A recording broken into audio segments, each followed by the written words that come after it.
আমরা এখানে এখন এসেছি নর্দার্ন লাইটস দেখতে। তো এখানে এসে দেখছি আমাদের মতন আরও অনেকে এসছে, মানে এই হিড়িকটা শুধু আমাদের একার নেই, এখানে অনেক আমেরিকানও এসছে।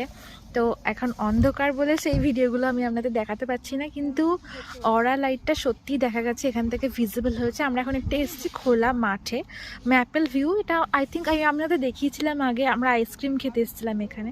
তো আমি ভিডিওতে আসছে না, বাট নাইট মোডে ফটোতে আসছে, সেটা আমি শেয়ার করছি। আমরা যেখানে গেছিলাম সেখানে মোটামুটি ৮ ঘন্টা পর পর ভিজিবল হচ্ছিল, মানে আমরা দুবার দেখতে পেয়েছি এটা। আর ওখানে এতটাই ঠান্ডা ছিল যে ঠান্ডায় পুরো আমরা জমে যাচ্ছিলাম ওয়েট করতে করতে যে কখন একটু দেখা যাবে।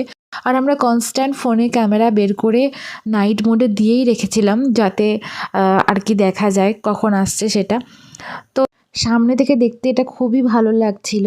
তো এবার বাড়ি ফেরার পালা, তাই আমরা এবার বাড়ি ফেরার পথে রওনা দিলাম। তবে এত সুন্দর প্রকৃতির সাক্ষাৎ হতে পেরে খুব ভালো লাগছিল।